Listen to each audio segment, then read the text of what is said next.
So welcome to the Targeted Justice 2023 Annual Review.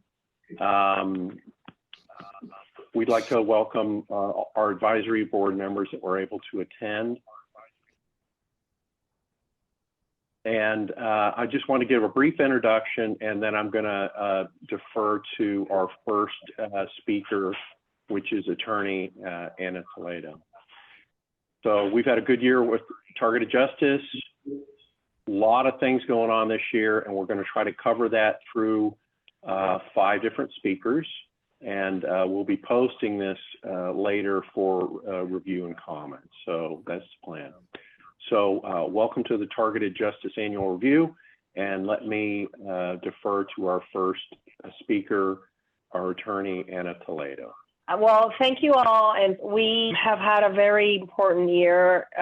In 1 year, we have done what Targeted Justice had prepared for in the 5 years prior, and that is to file like Dr. Baer says, the historic lawsuit that will lead to the liberation of all of targeted individuals. I'm not going to speak in detail. I'm just going to, for time constraints, just mention, talk about the road travel, which most of you know already. And the important part of it, you can go into the first slide, Devin, please. The important part is that even though we have 18 plaintiffs, it is the remedy that we seek is to liberate all targeted individuals, because the remedy is to eliminate, as you all know, the categories handling codes 2 and 3 from the terrorist screening database that are none other than the roster for the human experimentation program that has taken so many lives and affected so many of us. The way I see it is that this lawsuit is going to put one foot on the door to continue doing other kinds of litigation that we have already started to prepare. Prior to the filing of this lawsuit, we sent a cease and desist letter to the agencies that we ultimately, and the officials that we ultimately sued, and they didn't respond. It was no surprise that they didn't respond. On the 25th of February, almost a month after we had filed the lawsuit, the attacks on everybody, not just the plaintiffs, but the entire targeted community that supported us, became so bad that we were forced to file a motion for preliminary injunction that the court sat on it and didn't deny until they dismissed the case 6 months later. So right now, if we can go to the next slide, as you know, we are in the Fifth Circuit and we submitted all the briefs. It has been a very difficult road, not only at an intellectual and professional level, but also at, like just the hacking and the illegal interruptions that we have had from unknown criminals that have made it a point to try and make me, for example, my computer was hacked, and so I barely, I had it all saved and I was able to file it, but my computer was encrypted a day and a half before the first brief was due. And now when the second response brief was due, the internet was cut off from the house by some unknown person. So the important thing is that it all got done, that we are resilient, that we have learned to flourish in spite of the adversity that is thrown our way, and that's what matters. We have not failed this community, and we're not going to fail them. If we were not to prevail in the Fifth Circuit, we will certainly go to the Supreme Court and continue with other legal avenues. Right now, as we submitted the first brief, we put in there the names as interested persons, the names of the people that have submitted forms to Targeted Justice. And from there, I started collecting additional names and statistics about targeted individuals that would want for me, if and when the court grants us access to look for their names in the TSDB. This has become a very powerful instrument because it is going to corroborate what the district court said was fantastical. No, these are real people with real addresses, 62% of which have voice to call, 90% of which experience organized stalking, and so on and so forth. So right now we are at the state that the Fifth Circuit has to decide to grant us an oral argument, for which our another advisory board member, Goji, is planning an important presence in the New Orleans court. So far, I think we have almost 300 persons that are willing to go there to do a rally, because we need the courts to know that targeted individuals are real and they're not, you know, the fantastical, crazy persons that many courts have deemed them to be. The significance of this case, as I talked with Dr. Baer this week, is the government criminals behind this program never thought we would get so far. Over 200 cases have gotten dismissed, and they don't even get published because the targeted individual plaintiffs proceed pro se, and they didn't really have the tools, the legal tools or the expertise to construe a theory that was believable, right? And based on the facts. That doesn't mean that they were lying. It's just that they were dismissed without being heard. The historic lawsuit we have filed will change things for many targeted individuals. It'll stop this notion that they're all crazy. So the important aspect is of the brief that I filed this week. You will all see that it's just basically an abuse of agency. What we want the court to conclude is an abuse of agency power, and that it should be eliminated. At least categories 3 and 4 should be eliminated. From there, the other ones will fall like a domino because they are not based on facts. As we have seen, infants are in handling code 2 with that obtain 4 SS in their boarding passes, and that's an atrocious abuse of agency power. So the briefing has concluded. We're just waiting for the date for the oral argument, and I will be filing a motion reiterating the request for oral argument. Basically, I started that as a list of interested parties, and right now, the way I see it is that there are many legal avenues that we can take. We have explored, if we were not to prevail, the Fifth Circuit we have this document that it's an Excel, basically it's a database that I have been culling with the forms that people have been submitted. And if I need to be an expert and go travel around the nation and testify to any court as to the amount of people that register with me alleging the same exact symptoms and problems that the plaintiff in X or Y case is experiencing, I will do it. We were contemplating in the eventuality that we don't get to go back to district court to prepare formats of lawsuits for everybody to challenge their inclusion in the TSDB in 1,000 courts to be filed on the same day. You know, this is going to be a movement to be reckoned with. Okay, we have people from all over the world that it is important, you know, that even though we are alleging constitutional rights under the United States Constitution, we are not going to leave anyone behind. Argentina, Japan, Lithuania, Kosovo, no one is going to be left behind. It's just that, as I said, this is the first, you know, the foot that we need to get in the door in order to continue under various theories. Okay, this tool that I am preparing with all these forms is going to be for people that study this atrocious program in the future, like a church committee or something like that.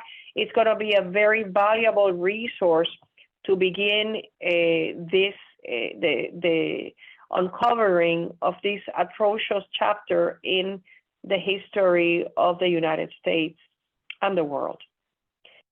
We can move to the next one. I am a firm believer in synchronicity, and that's one of our themes with the TJ versus Garland podcast every Sunday. And right now, there's just so many things that are happening that I think, this is our moment for liberation and triumph. Right now on the Fifth Circuit, there is another important case that is also challenging the TSDB, which is Kovac versus Ray. That one is by the part of someone who is on the handling code 2. We are at this time. They are awaiting oral argument on that one. There is also in the Supreme Court of the United States another case which is really important for us, which is the challenge, due process challenge by Mr. Fiker. He had won that case against the FBI, and the FBI went to the Supreme Court because they were unsatisfied. That's a Ninth Circuit case. And the important one on that is that it would be, if the FBI loses, it opens, the Ninth Circuit, it's Oregon, fine, but the Ninth Circuit opened the door for a plaintiff to challenge the lack of notice and the lack of due process in the nomination to the TSDB. That has been denied consistently by all federal courts. This will be the first time that a person will be allowed this. Then that case is 10 years old.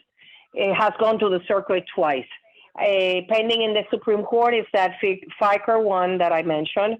There's also one that is challenging the abuse of agencies, too much power by the agencies, known as the Chevron rule, which is a Chevron case, and the case that we all know about, which is Missouri versus Biden, that entails the shadow banning of people that not necessarily have too many followers, but were clearly targeted.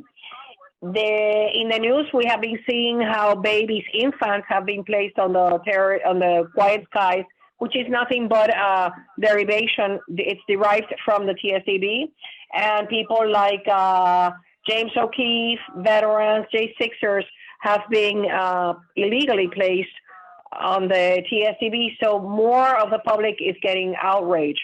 So that's why I think that in this historic moment we are in, we have a very, we should have a receptive court trying to defend the rights of innocent, like we're talking now. We're talking about the rights of innocent Americans. Valdemir, don't think you're not included, but right now the argument is the innocent Americans, because once we do away with the TSDB, it is gone for everybody, including those in China. And that's what we want. I don't think that a court will say, no, we'll only have you remove the names of the Americans, but leave in there those that are not Americans. I don't think that would happen, because if it's illegal for one, it's illegal for everybody. Exactly. But then again, it's the way I see it, and I have told everybody, we are taking one step at a time.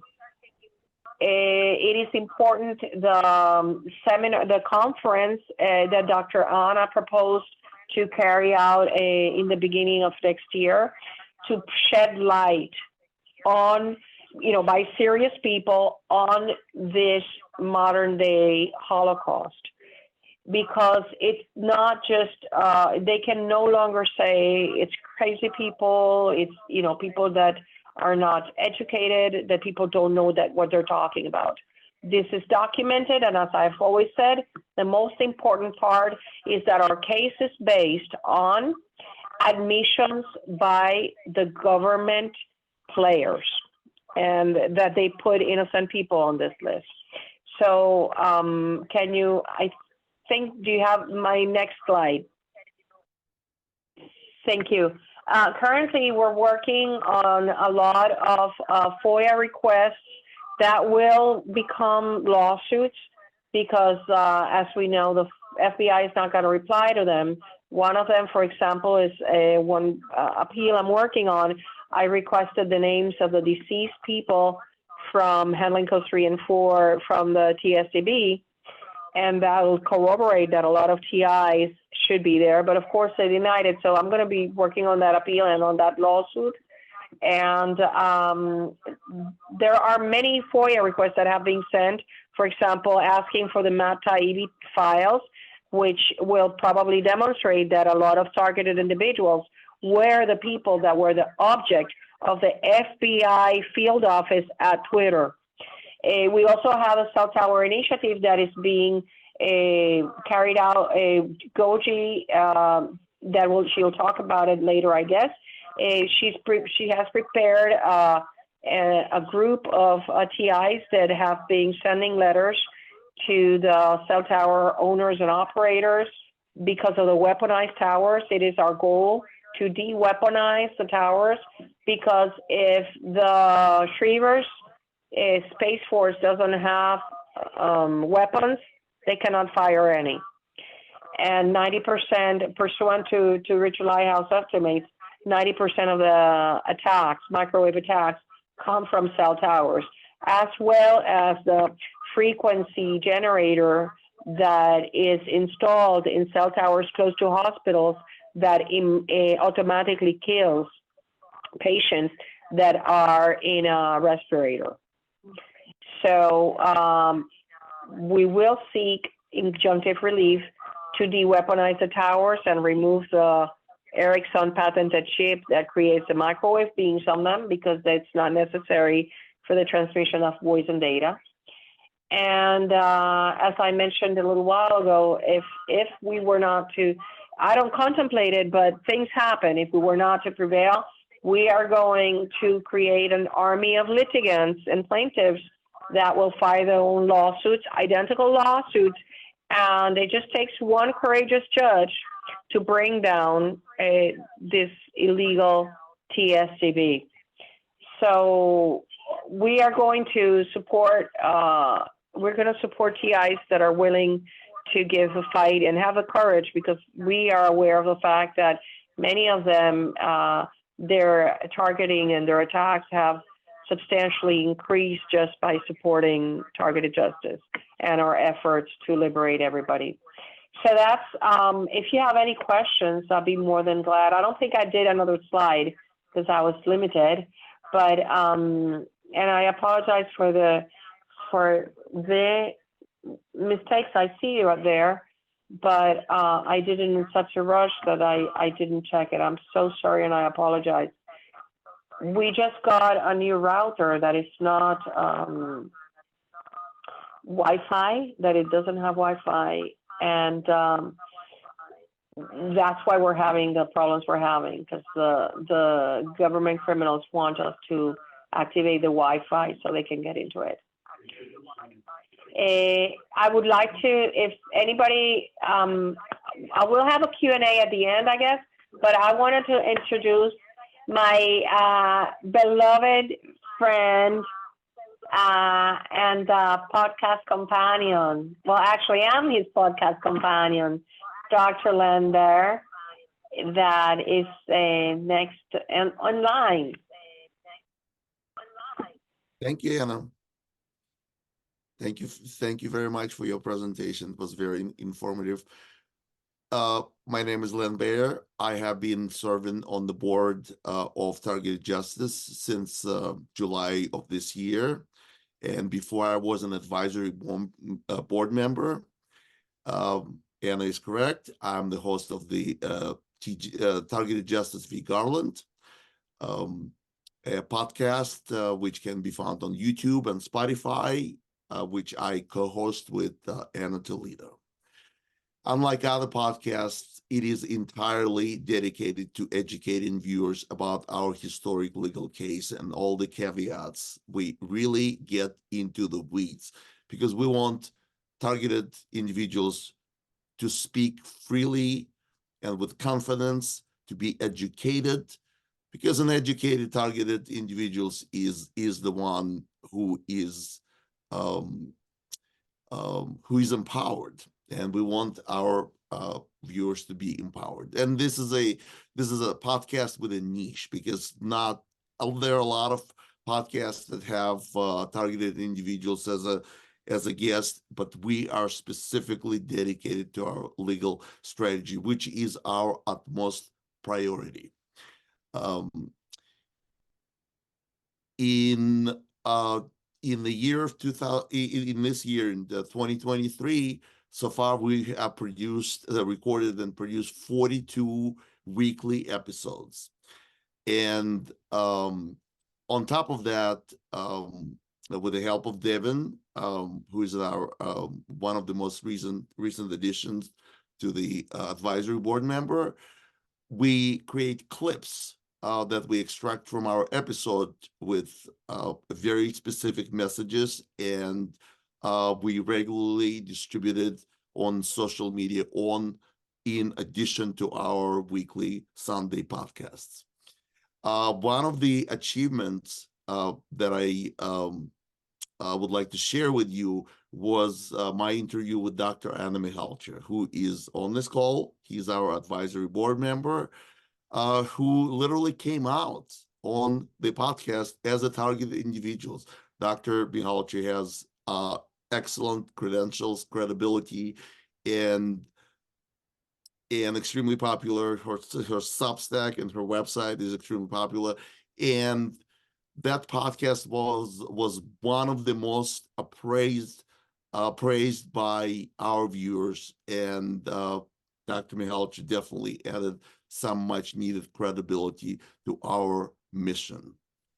I was also instrumental in establishing Dr. Valdemir de Oliveira as an ambassador, as a first international ambassador for targeted individuals, one of many in the country of Brazil.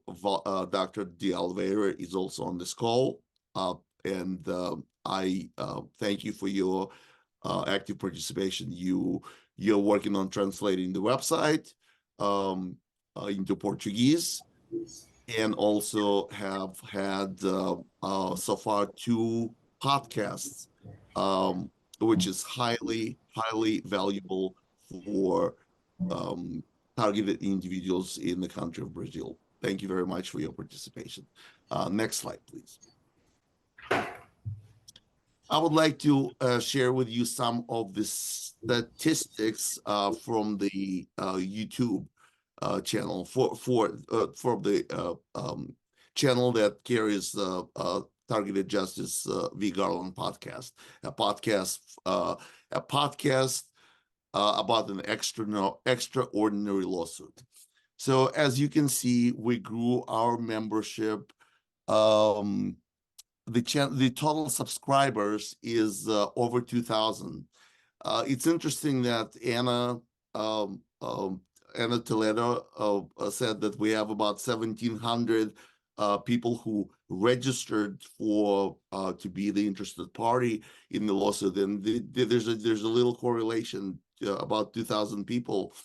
I'm sure that those majority of them are subscribers, but we also get a lot of viewers who are not subscribers. This is just a subscribers growth, and as you can see from the moment that we started doing regular podcasts, the a number of subscribers grew, and it grows organically. We don't advertise except for our presence on the social media, Targeted Justice Substack newsletter. So this is truly an organic growth.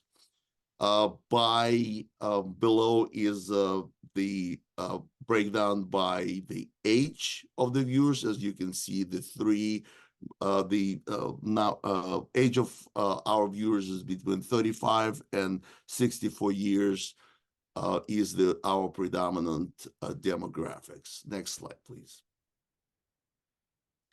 This is really interesting.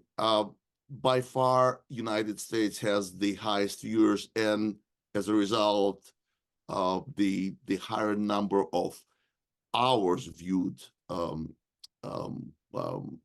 a specific country. As you can see, United States lead the way, followed by Canada, United Kingdom, Australia, and Netherlands. Obviously, very significant difference. United States, people from the United States watch the most hours, but if you look at the duration of how much time the viewers watched, the leaders actually people from South Africa, followed by Bulgaria, followed by Guyana, Indonesia, and Poland. As Anna Toledo said, they're targeted individuals in every corner of the world, and this is a proof of that. So apparently, these are the people, these are the countries who watch the most of the podcast, the duration of their views. So I thought that was an interesting statistics to share. Next slide, please. Goals for 2024. I think we can double the number of TJ of subscribers to Target Justice v. Garland by growing organically. I think more people finding out, and I think we can double the number of subscribers. Relationship with the journalists and the media is a little complicated, but we're proactively looking for and cultivating relationship with journalists and media outlets, and we will continue doing so in 2024. We will cultivate ambassadorship and participation of the advisory board members. A specific goal for myself is to conduct a MAC address a meeting study among targeted individuals. This is a relatively new phenomenon, but this is one of the mechanisms of how targeted individuals could be tracked everywhere and attacked with directed energy everywhere. And it has to do with formation of wireless body area network.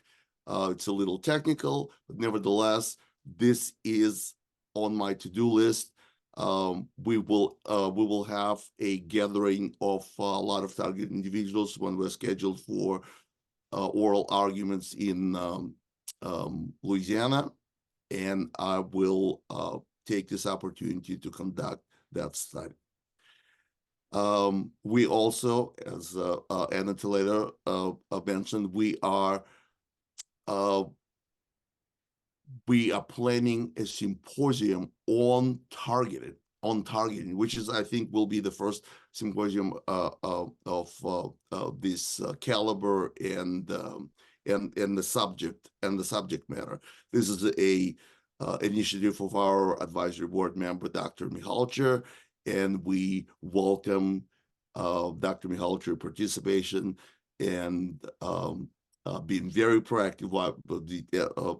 I think she's the most proactive advisory board member to date. And I also have a personal Substack that is dedicated to Havana syndrome, to targeting, and also do microscopy, which is sort of related to the presence of nanotechnology and emitting MAC addresses and creating a wireless body area network related also. While it is one of the aspects of targeting, so everything is connected. And Target Justice newsletter has experienced a tremendous growth this year, and I cross-post Target Justice newsletter on my Substack and Twitter. or X. So these are my goals for the year, and I am looking forward to your questions at the end of our meeting. Thank you. I think I need to introduce the next speaker, Goji Justice, our advisory board member. Goji, the stage is yours. Thank you so much, Dr. Bear. Good evening, everybody. So glad to be here. Thank you for hosting Devin. And, you know, we're having a little difficulty, so are they going to see the video? It's okay. All right, so, but we're here. We made it, and we're just glad to be here. I just want to state that, you know, finding targeted justice is very important, still very important to me, because I feel I have a family, people that understand what I'm going through and are in leadership positions to help to bring this thing to an end. So I'm really pleased to be here and a part of it. There has never been the kind of unity that we have in this community that we have right now. And I'm sure, Dr. Bear, you and Anna Toledo, what you do every Sunday is a big, big part of that. You know, what the volunteers do as well, but the people look forward to the podcast each week and they talk about it. So I'm just grateful to be a part of such a fantastic group, talented and so forth. I don't have to see me. All right. So that said, I just want to go over the screen that I have here. So when I came aboard, I started my conference call, and I wasn't an advisory board member, and I started with Activism. So my main thing, I had a petition, and I was so sure that my petition was going to get signatures just immediately, and that did not happen. So, but I was growing slowly. Once I became an advisory board member and targeted justice came about, you know, the call took off. And so the call is called Gaji's After Dinner Jam, the Justice Action Meeting, and we're about action. Our theme is we have work to do, and we ask people to push past their pain to prepare, produce, and progress.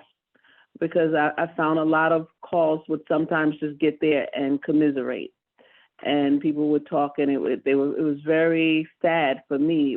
My stomach would hurt when I left, but I wanted something inspiring and something action oriented where we can do things to help to bring this into this evil that we're experiencing. The lawsuit is the greatest thing that we have. And my theory has been we're going to take everything, throw it up against the wall and see what sticks. So we're throwing everything else up against the wall. As targeted justice says, we bite the elephant, or we eat it one bite at a time. So we're eating that elephant, the big elephant in the room that everybody sees and nobody wants to talk about. All right, so I created the weekly conference call called Gaji's After Dinner Jam, and we have fun on the call, and people look forward to coming. I'm not sure if it's on this screen, but I talk about we grew from just a handful of people to our average right now. I did an average of the last few weeks is 176. So at any given time, we can have over 200. Or just up in the high 100s and something close to 200. So I'm excited about that. The people love coming. They say they're inspired, and that inspires me. Sometimes when I go on, I'm sad, and when I'm finished, I'm happy. So I wrote the book, Gaji's 10 Signs, which indicate you are a targeted individual, because there's so many people that do not realize they're targeted. And it took me so long to find out that I was. And I even, you know, there's a woman that says, when you know the date of your targeting, go back 10 years. So you don't really know sometimes when it started, actually. But when I look back at my life, I can see incidents and things that happened that I said was very unusual. So I believe that it started earlier than I even think. So I can't wait to that moment when the TSDB will be revealed to our attorney, Anna Toledo, and the persons of interest, me being one, will find out when I was put on the list and who put me on. All right, so the other thing is I established social media presence to raise awareness of the TI program and the pending lawsuit, because on the, there's so much talk and chatter in different platforms, on different platforms from Facebook to TikTok. And so I would join them, and not with ease, I should say, with difficulty, because Facebook, they shut me down. This censorship is really real. TikTok, as soon as I got 1,000 followers, now some of my posts are blacked out. They're starting little things, but TikTok is supposed to be the one where I can freely speak and post, but I see signs of censorship there as well. But, we continue to move. So I'm creating my social media presence, and then I will help with the targeted justice presence as well.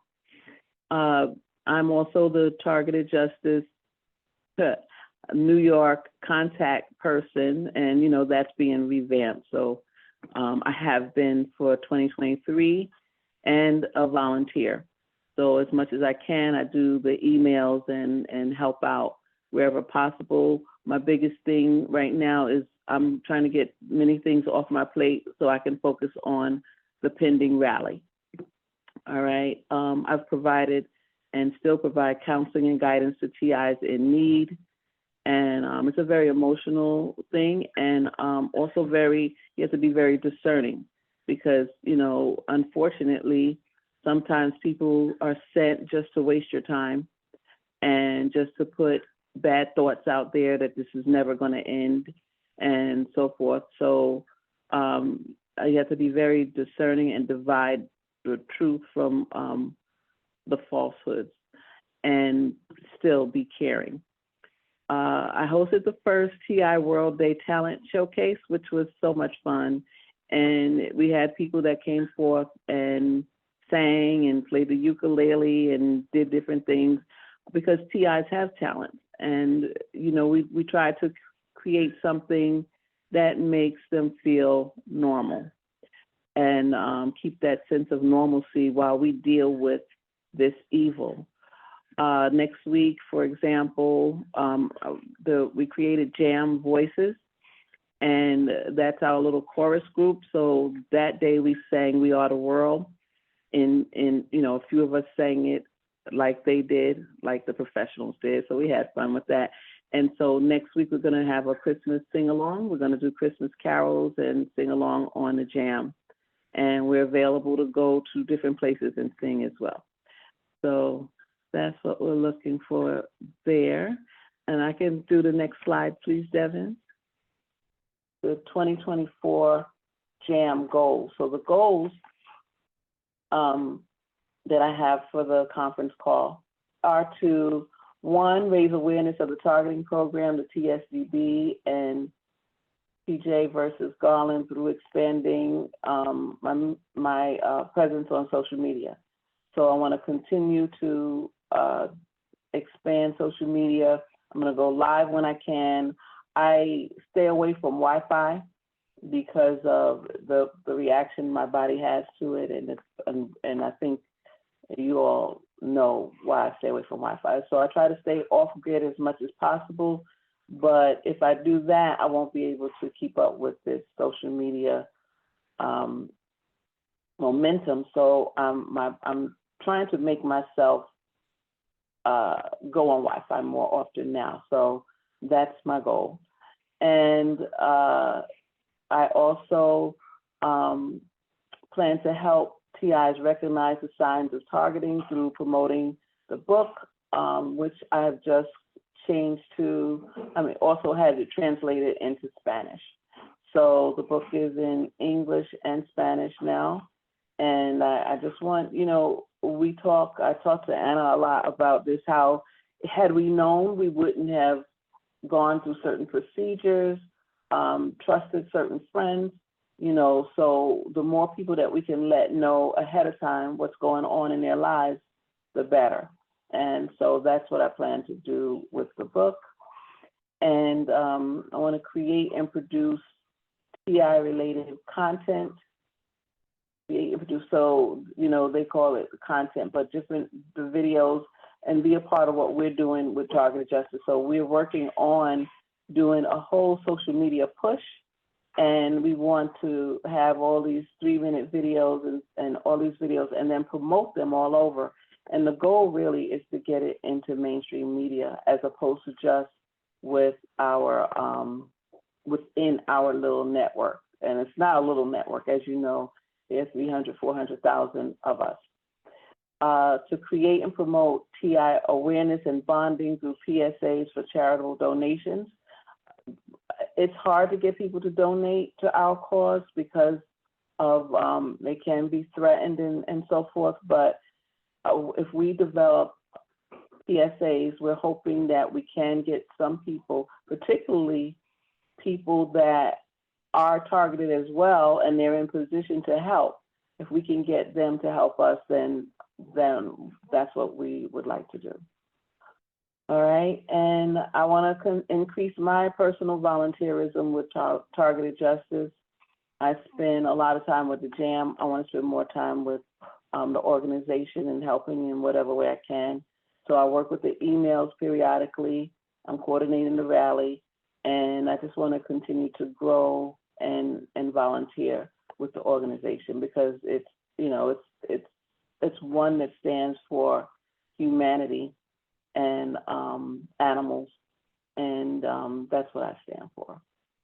So, all right, develop relationship bonding opportunities amongst TIs. And what I mean here is sometimes I talk to TIs or TI here in Minnesota, and they're looking for help and they're looking for to network with other TIs. And I wish there was some kind of system to get them together. So I'm going to look at things the ways that can happen through our new state contact and international contact people, just by, brainstorming with them. And then I want to evaluate some of the initiatives that I have with the JAM, I call them jammies, and continue some, stop others, and create new ones. Okay, next slide. So the initiatives, one thing, we grew to the point where at first we would just say, okay, we're going to do A, B, C, and D, and people would volunteer and they would take on the initiative. But now we're at a point where I had to create a leader for each of these initiatives. And the leader then had people like 10 people under them that would help fulfill the initiative. So we've grown to the point where it's not because, for example, the church initiative had to wait until I finished organizing the cell tower. So we kind of created a tier system, and we're able to get all of these things done. So the Congressional Outreach Letter Campaign has to do with ending FISA Section 702.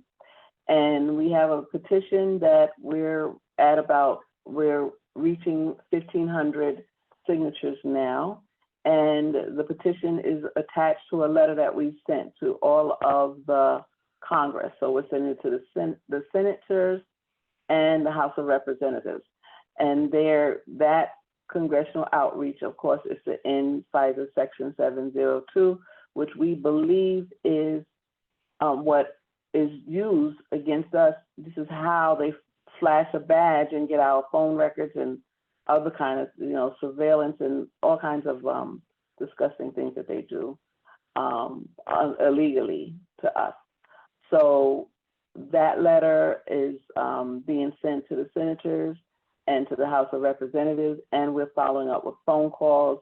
And if they don't respond, fine, but we're doing our part to make sure that we help make sure that Section 702 is not reauthorized. And so far, we're happy with what everyone is getting out, and we expect that that will not happen, that it will not be authorized. All right, so the business establishment letter has to do with we're letting businesses know, you know how they mistreat us when we go somewhere. If you go somewhere to get your car fixed, if you go to a hotel, if you go to a restaurant, they put things in our food, they will sabotage our cars, they will put the maid or something to put something in your room. So all these, this letter is to go to the headquarters, to the top first, and let them know that if they collude with the agencies that come before them and talk about us, if they collude with them that they're doing something illegally, and they need to let their shareholders know that there would be a possible lawsuit. And so we give the headquarters the letter, and then our foot soldiers, boots on the ground, give out letters to local IHOP or local Meineke and so forth. So that has been working well.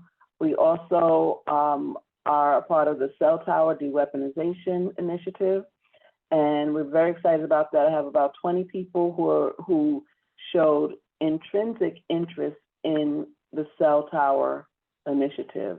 So from the beginning, they began to take pictures and ask questions, and they just became very interested in it. So I tapped them, pulled them aside, and we have a person who's really skilled with the FCC licenses, and she's training them what to look for and what to do, and giving them the kind of mindset they need for this project.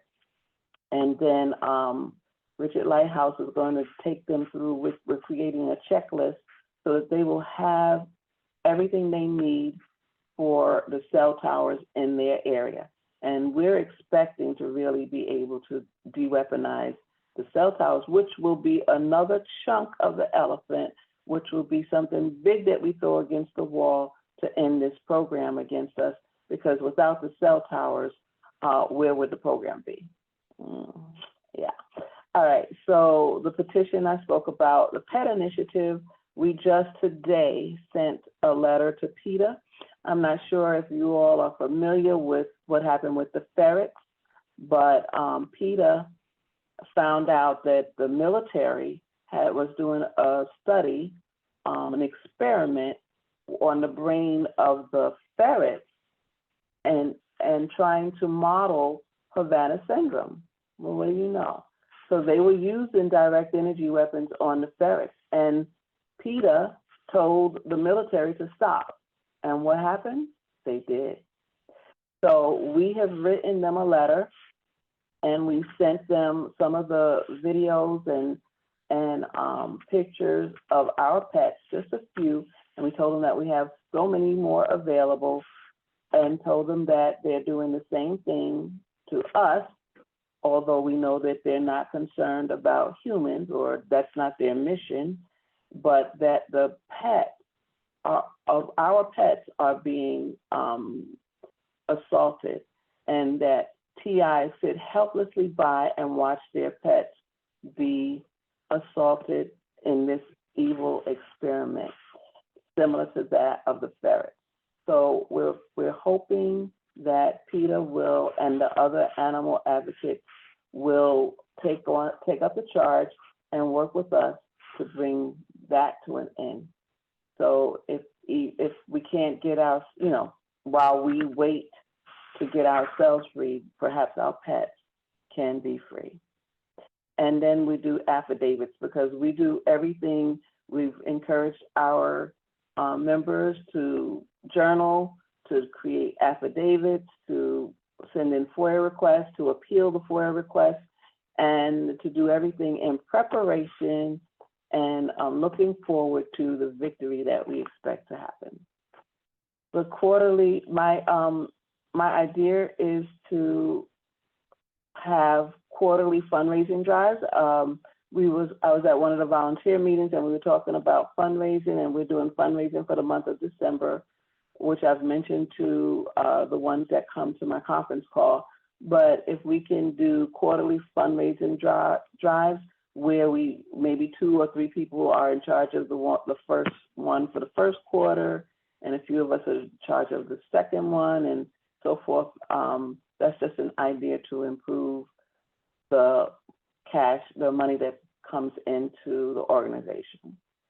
And to get, the goal would be to motivate all advisory board members to participate, is to hold an advisory board member meeting and talk about, with the theme being roles and responsibilities of the advisory board members, and also professional development, so that we can encourage other advisory board members to be active. And love that picture of the beach, because I enjoy getting together with all the volunteers. It's always a pleasure. And thank you guys for your indulgence, and I'm available to answer any questions that you may have later. Okay, back to Devin. All right. Hello, everyone. My name is Devin, and I started off as a volunteer back in 2022. And over the summer of 2023, this year, I became an advisory board member. So this year, we've had a lot of community engagement. We post weekly newsletters for all of the events, all of the conference calls that are going on, just to keep the community involved and aware and active.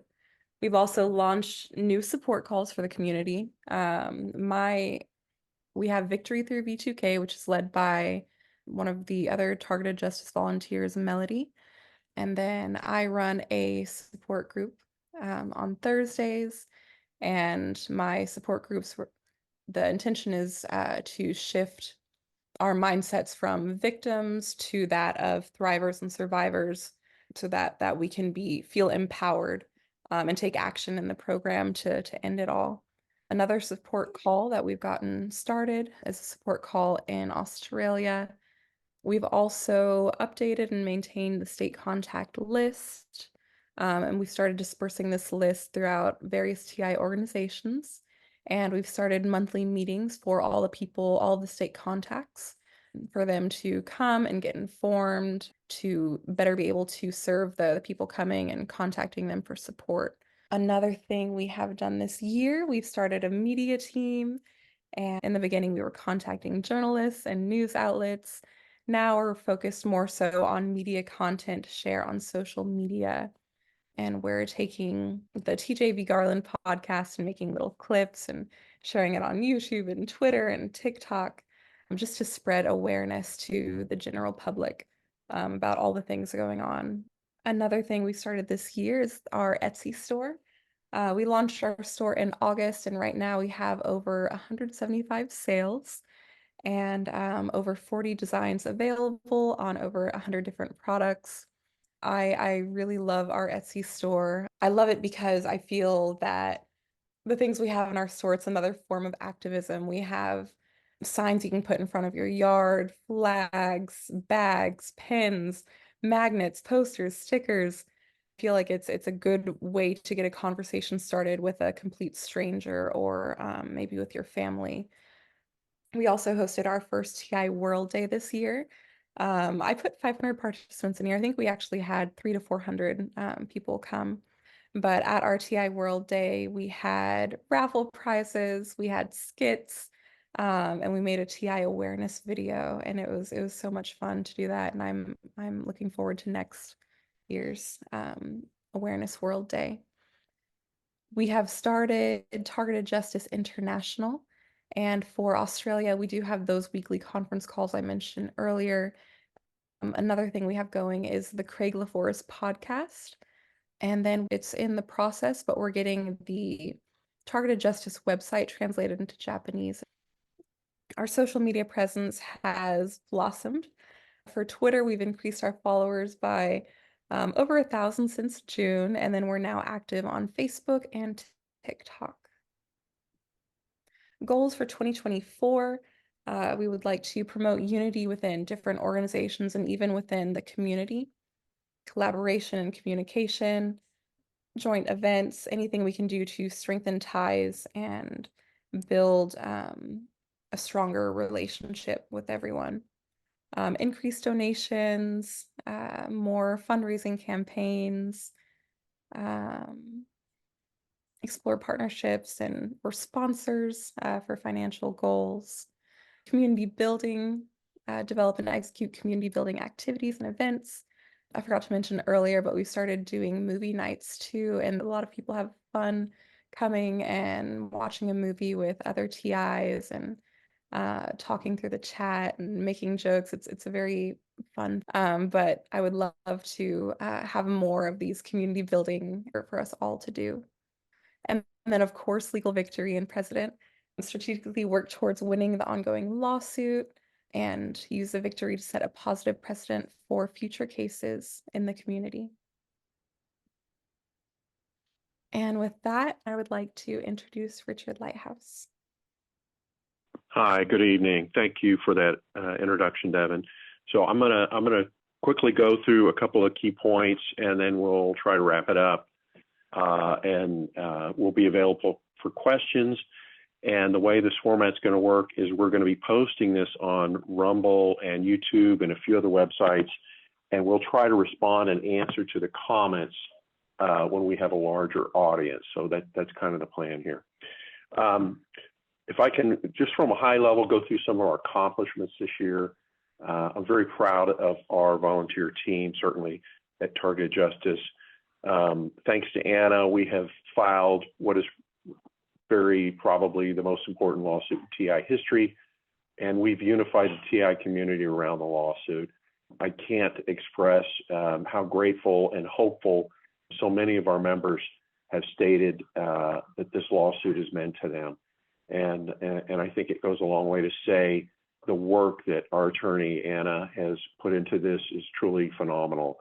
Working 60 and 80 hours a week, and basically a solo practitioner battling the largest law firm in the world. As many of you know, the Department of Justice has a staff of more than 17,000 attorneys, and we're battling just one of the divisions within the Department of Justice. Some other important stats that I can mention, our newsletter subscribers went from around 6,000, and we're going to finish the year very close to 12,000 subscribers.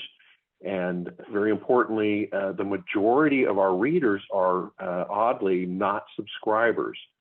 So I'll leave it to our viewers here to determine why would somebody regularly visit our newsletter, but they don't want to share an email address and be a subscriber. So that's the majority of our readers, very oddly. Our page views are on the newsletter are around 115,000 a month. And if you do the math on that, it's more than 1 million a year. So we're very proud of that. This year, we've added 5 people to the advisory board. Thank you to Dr. Baer for starting the very popular TJ versus Garland podcast. That has kept so many people in the loop on what the lawsuit is doing and the issues that are involved. Thank you for his expertise. That's in addition to a number of other podcasts. We've basically got something almost every night of the week right now, and we're planning to grow that next year. Thanks to Goji, we've started some very important committees that are doing activism and research, such as the Cell Tower Committee, contacting congressmen, the Stop FISA work, all of these very important to the TI community. So I'll skip down a little bit. We've done, and of course, thanks to Devin, the very important Etsy products that help people do private activism in their daily lives. That's very important, and we encourage you guys to visit the Etsy workshop. You can Google that at etsy.com and Targeted Justice, and you can find the specific tab under Etsy for those products. FOIA requests, we've done a number of FOIA requests this year. There's a link there. for folks that want to see that. Next slide, please, Dan. The next slide coming up is going to be our goals for targeted justice for next year. And certainly the top of that list is to win the lawsuit. Even if we need to appeal to the Supreme Court, we will certainly do that. If we win at the Fifth Circuit, it's very likely that the Department of Justice will appeal that lawsuit to the Supreme Court.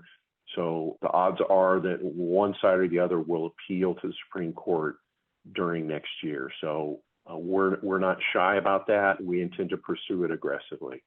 We're going to continue building our TI community. We're going to encourage and support, and you're going to see newsletters on this about contacting congressmen and senators. We want to keep that effort up. We want all of our legislatures to be aware of the TI movement. We want it to be open in front of them every week so that it's not something that they can ignore. For those active TIs, we encourage you to get involved in that. We recently published a newsletter providing our TI community with the hashtags on Twitter for many congressmen and senators. We're going to expand that. We've got lots of comments about what, just the Republicans know. We did as many as we could do in the first slice, and we're going to continue to grow that list. And then as that list changes with each election year, we're going to try to update that list. It's very easy to contact your congressmen and senators with short messages and remind them, and we want our TI community to take advantage of that. It's very convenient. It looks like most, if not all, of the Twitter messages are getting through, and many people have complained about having their emails or going through the congressman's website and having their emails blocked. So we think this is an effective means to communicate with congressmen and senators, and we want to encourage our TI readers to do that. Among our other goals, we want to grow the international groups. We talked about that a little bit tonight. We're hoping to do a new group in Korea. We've got a group that's trying to get together in Japan. We'd like to see a better organization in India, Malaysia, and some of the larger BRICS countries. And I think we're going to see that happen in 2024. So if for those folks that are interested, or maybe they've got some family living in those countries that could help, we've got to do a better job of reaching out to these international groups, and we want our TI community to help with that. I'd like to quickly remind our listeners about our mission statement. Targeted Justice is a 501c3 nonprofit organization, and we are committed to ending and exposing the CIA's illegal program through public awareness, education, and legal actions. And very noteworthy, we only advocate for nonviolent solutions. Next slide, Devin. Areas for improvement. Better communication, certainly. I think that goes with the growing our contacts and relationships in the international community, and it's certainly something we're working on. It's been difficult to reach some of these communities, simply not just due to the language barrier, but the time difference and identifying folks that can be reliable from one week to the next, and we are working on that. So we hope to have better outreach and better contacts in the international community.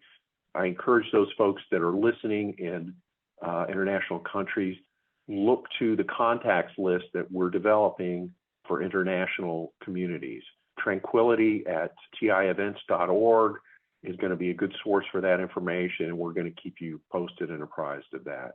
Other areas for improvement, we've got to improve our fundraising. We are very far short of being able to add additional lawsuits right now. We're very aware of other areas, and I'm not going to go into those details tonight, but there's lots of opportunities where we could be pursuing legal actions. And the biggest limitation we have right now is both staffing and fundraising to support those actions. So we're going to keep working on our fundraising, and we want our readers and listeners to be aware of how important that is to targeted justice. We're going to be doing more social media campaigns, expanding our outreach on TikTok and Facebook and Twitter, and some of the new social media websites that are coming up.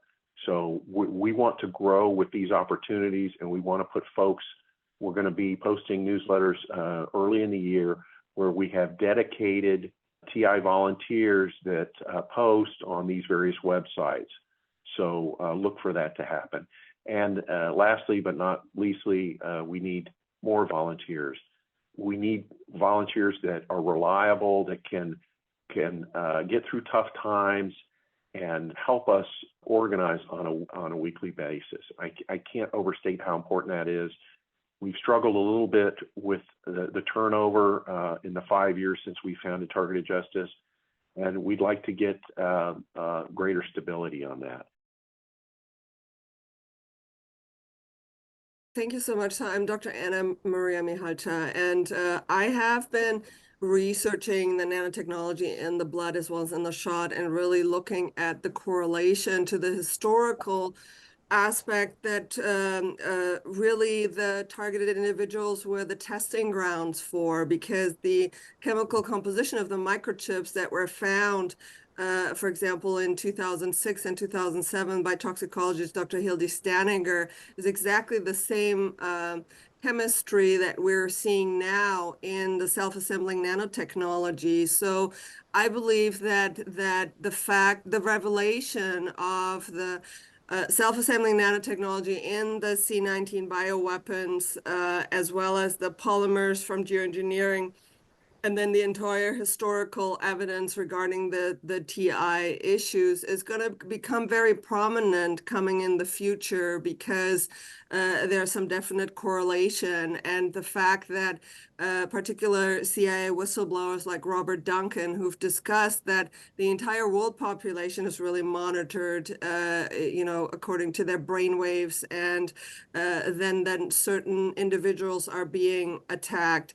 So since I was in the health freedom movement, we know in the health freedom movement that not only have people been assassinated, like Arne Burkhardt found dead in a lake in Germany, but also people like Dr. Carrie Madej, who had this airplane crash.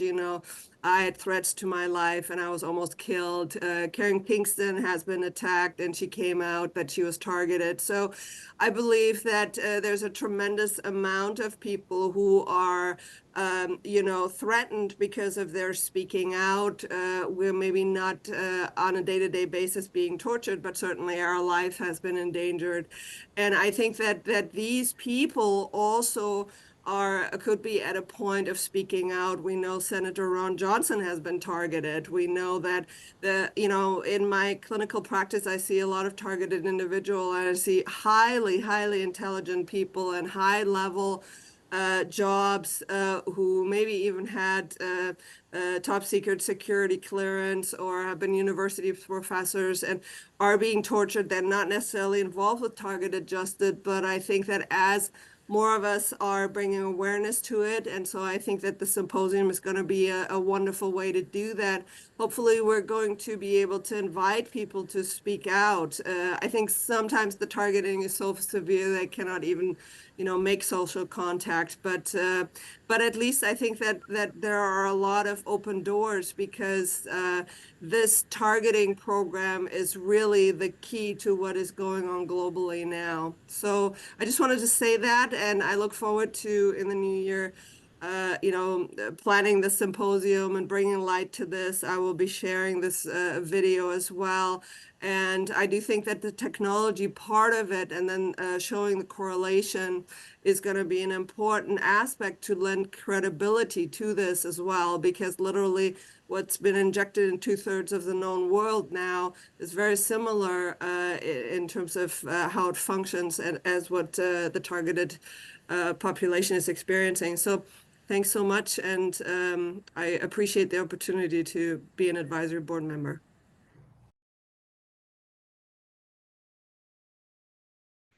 People, good evening. I'd like to take the opportunity. I just started actually 3 months ago.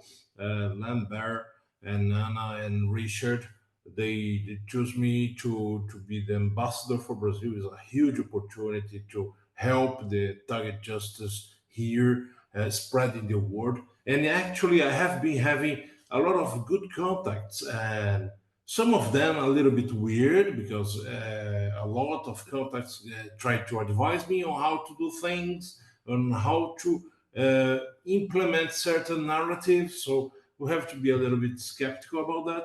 But on the whole, I think it was good. I have reached almost 600 views on the two podcasts. The first podcast was more or less on the same basis of what you have seen in the first one that you invited me.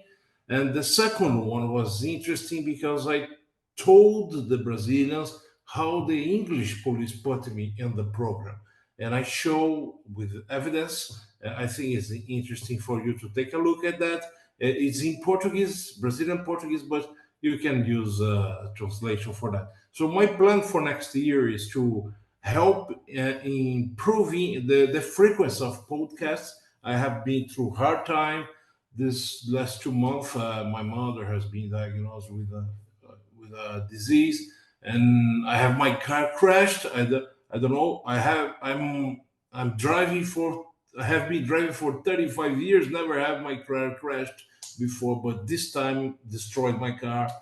Thanks, I'm okay, no problem with that. But some hard time, so disrupt a little bit. But next year, I have been invited for a congress. They are trying to elaborate a congress here in Brazil amongst psychologists and psychotherapists, and they invite me to give a word on what's going on. Yesterday, we had just had a attempt of broadcast from a radio here, but unfortunately something weird happened. We couldn't get the contact with the connection with the radio. So just part of the group managed, another organization managed to go through. So we are still trying to get connected with them, and perhaps next week or so try to get an opportunity with broadcasting some ideas about what's going on. So my idea in terms of podcasts is the first two was more about myself, how I was put in the program, my evidence, just to get a little bit of credibility.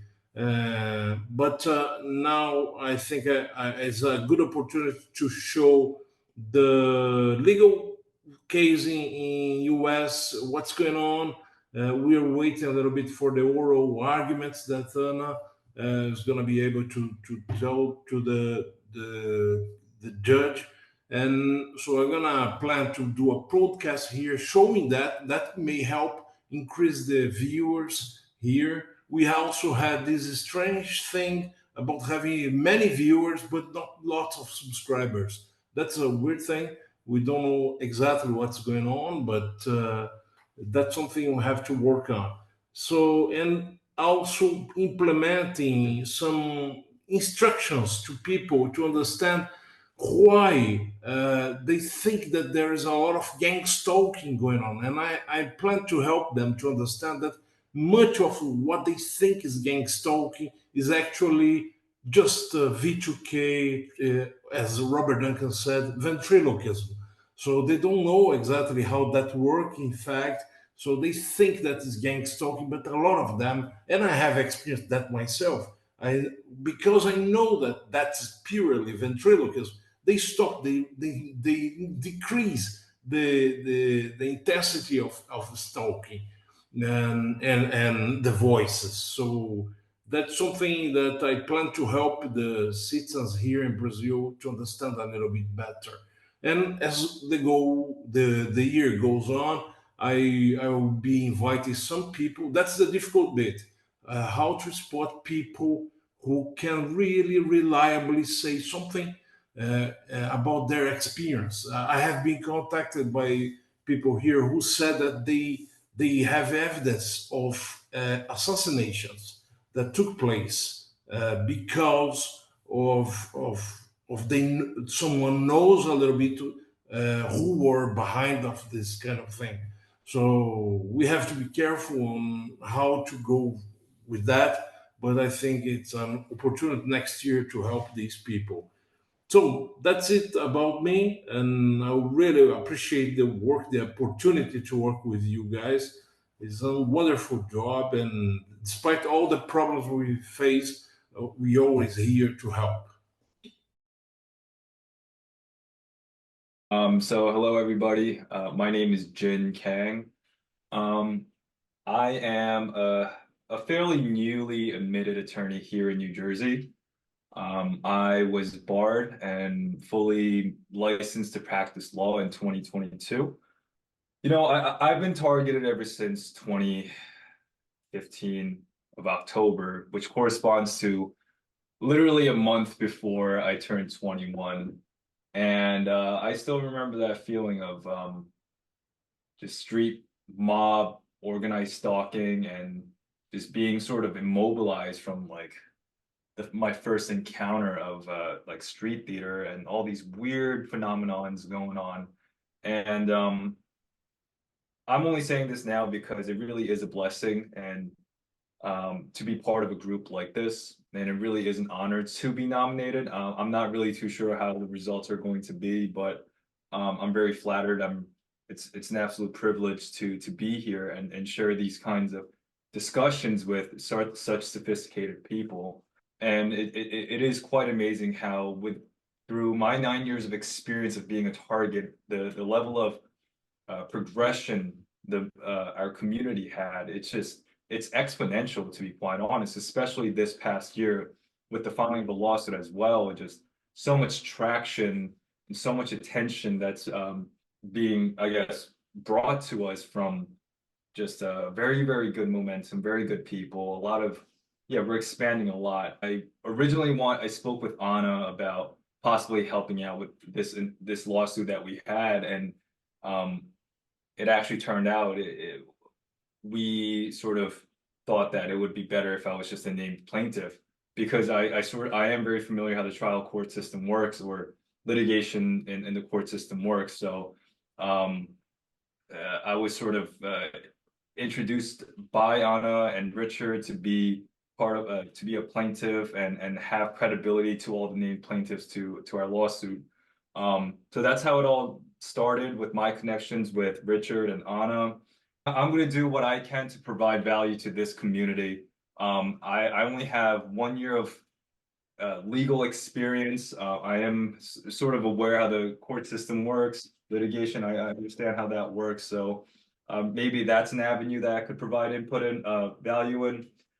Perhaps just with the Korean community, I could provide value in. I'm in New Jersey. Perhaps I could provide value here locally in New Jersey. So I'm here to be more active. I've been sort of just putting my activism in regarding the TI community to the side because of law school and just life in general. But you know, I'm ready to step up, and I think 2024 is going to be a great year. It's going to be a very, very, very good year. As people say, the Kobe year. So I'm very, very excited to be here, and I'm very privileged to be speaking with you all today. Thank you. We're going to plan on posting onto YouTube and Rumble, and we'll expect our readers and listeners worldwide to post some questions and comments, and we'll try to get back with some answers. So thank you for listening. Please support Targeted Justice with your donations. There's lots of ways to do that. We've got through Cornerstone and through Patreon. We also have our products on Etsy and Bonfire. And of course, the easiest, quickest way to donate to Targeted Justice is to upgrade your subscription from free to paid. It's only $8 a month. Please consider helping out your TI community. Thank you for listening. I'm Richard Lighthouse for Targeted Justice. Thank you.